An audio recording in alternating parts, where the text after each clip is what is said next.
Oh boy, yes sir. I tell you, few people can see it. Many are blind to it. A change is on the way. Things will no longer be the same. What's going on, everybody? Welcome back to the channel. Today we're going to talk about the World Cup and the amazing victory from Morocco, becoming the first African country to make it to the semifinals of the FIFA World Cup.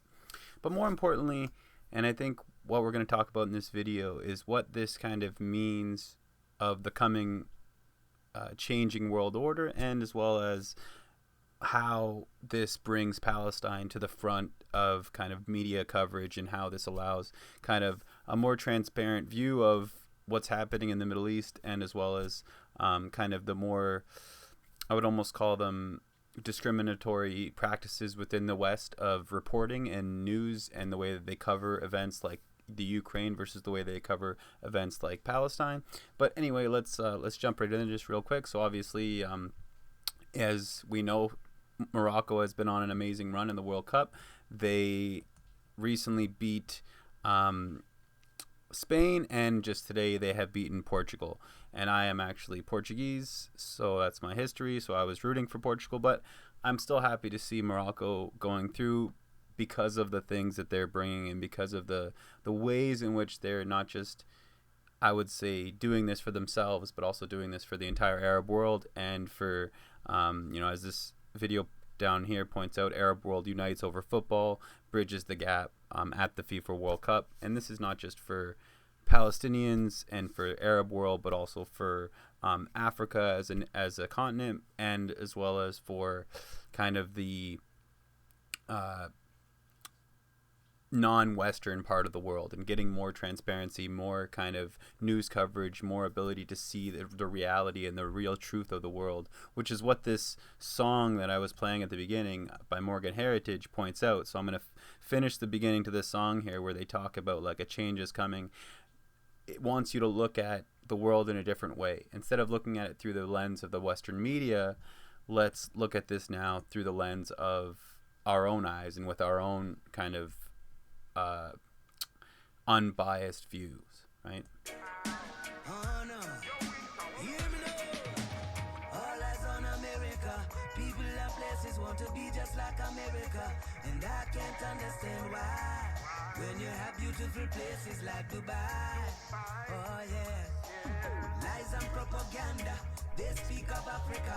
I tried from Nairobi to Addis Ababa and find the truth for myself. So what he says there, and what he talks about in that song, is basically saying that, like, the world is more beautiful than they speak of lies when they speak of Africa, right? And he talks about like all they talk about is the bad things about Africa and the West, and they don't really give you an idea of the amazing wealth, or the heritage, just the ability, the unity that comes through some of these regions, like the Arab world, and or like places within Africa in which they unite behind things like the World Cup, or even things like their own regional differences, or like whatever we're talking about here. It's just understanding that the way in which the world views Africa is typically through the lens of the West, and is not being represented, at least in the West. Obviously, in the rest of the world, people are getting their own media, and they're not being diluted with these kind of references, or these kind of dated cultural narratives that are being pushed from the main media centers in the West, trying to convince people about the kind of poverty and the inherent kind of problems that exist within the rest of the world, and those problems exist here, and we're seeing that more and more every day.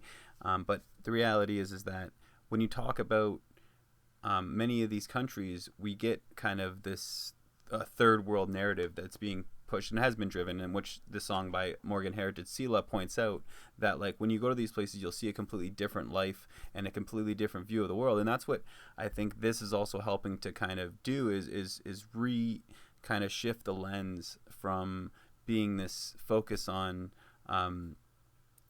what the West wants to tell you and what the reality of the rest of the world is.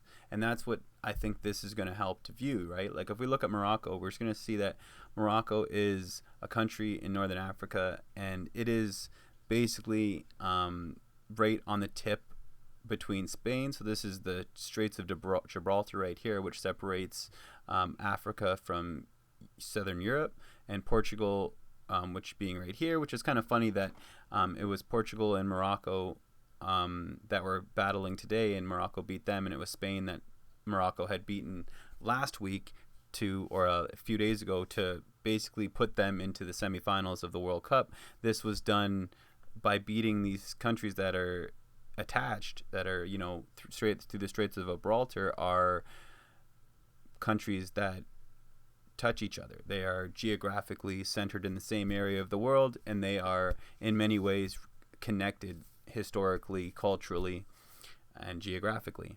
So that's just a funny thing to have those two countries being the ones that Morocco had to beat to then go on, but it also shows their kind of rise, not just of kind of the African continent, but of the Moroccan football team, and how they were able to prove to the rest of the world that they are just as good, if not better, and they can beat any team from any country in the world, and especially the greatest soccer and football countries like Portugal and Spain that have always been notoriously good at playing soccer. And I'm Portuguese myself, so obviously I've been watching Cristiano Ronaldo, guys like Rui Costa, Pepe, not these guys that have been at the center of the kind of Portuguese soccer world for a long time. And now we're seeing this kind of shift to not just younger players, because that's what you're seeing is a lot of the youth in a lot of these countries. That's what's driving these soccer teams, is just amazing youth, but just the ability to compete with some of these programs in Europe that have a lot more resources. And that's one of the biggest things in football, is just the amazing resources that it takes to play, and the ability to fund a team is just, and properly train athletes is an enormous task and enormous resources. So this is why countries like Qatar have a little bit of an advantage, but yet the skills of their players obviously hasn't been able to catch up, because they're obviously more recently becoming more wealthy, but also the fact that their soccer traditions are not as defined as those in Europe, and they haven't been building those skills for so long. So the other thing here is the ability to fund these teams and to put the money in. Obviously Qatar had to spend something like $280 billion to get the FIFA World Cup to their country, which was not just an amazing feat, but there's a lot of sketchy things that had to come with that to put them into that role. So there's a bunch of videos out there, one specifically by Johnny Harris, that goes into a lot of those things, and there are a lot of backroom dealings, a lot of kind of oil money being used to pay off and bribe these FIFA officials to allow the World Cup to be held in their country. And those things are things that need to be discussed on their own, and they're very important. But the ability that this World Cup has given to countries like Morocco to bring the issues like Palestine to the forefront, to challenge kind of the official narratives that have been driving much of the Western media's coverage of events like what's been happening in Palestine for the past 50 years, with the occupation from Israeli forces and their continuous encroaching onto Palestinian land and taking Palestinian land and making it so-called Israeli occupatory land, or simply just making it part of Israel. This is something that is very, very important and needs to be discussed, specifically, while the West is so focused on Ukraine, and Ukraine is a very problematic issue because it is a war and people are suffering, and there is things that maybe should be done to help those people. But at the end of the day, if you're going to say that needs to happen in Ukraine, but you're not going to even talk about Palestine, then you obviously have a very white and Western-focused mindset, and where your kind of humanity lies, right? And that's the biggest issue, because if you're doing it specifically for humanitarian purposes, then you need to look at all issues the same. All human lives are valued in equal perspective. But what we need to discuss here is how this changes this world order, because obviously with the coming kind of depression in the United States, or this economic crisis that we're suffering from right now, you're seeing a lot of other countries around the world start to become more and more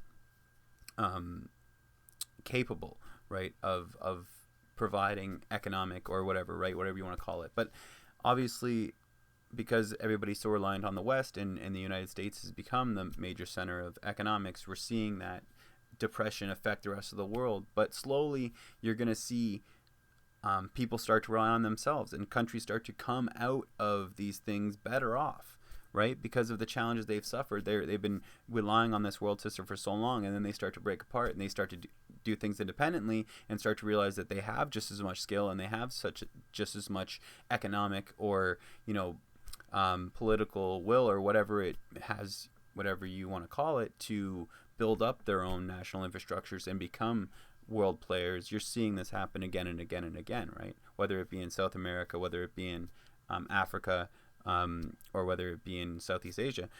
Now, how this relates to football is obviously, coming back to these ideas of how it's historic for an African team to challenge this. Why? Because African teams have not been able to put a team on the football pitch that's been able to challenge the European teams, mainly because the European teams have so much money behind their teams that they're able to train their athletes, and they're able to give them the best kind of overall training that they can afford, that money can buy, right?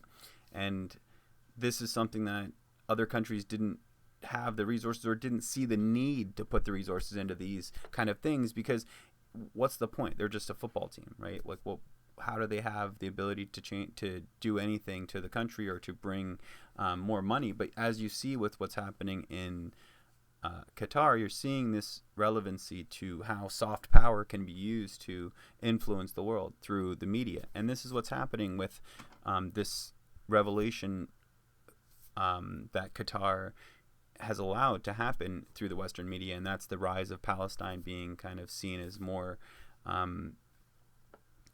supported by these Arab nations, and more kind of an issue that's being raised and needs to be discussed, right? Not just kind of accepted as a reality, like what's been happening in the West for the past 50 years or whatever, right? Or so on. Anyway, so that's what I wanted to discuss in this video, and that's pretty much all of it.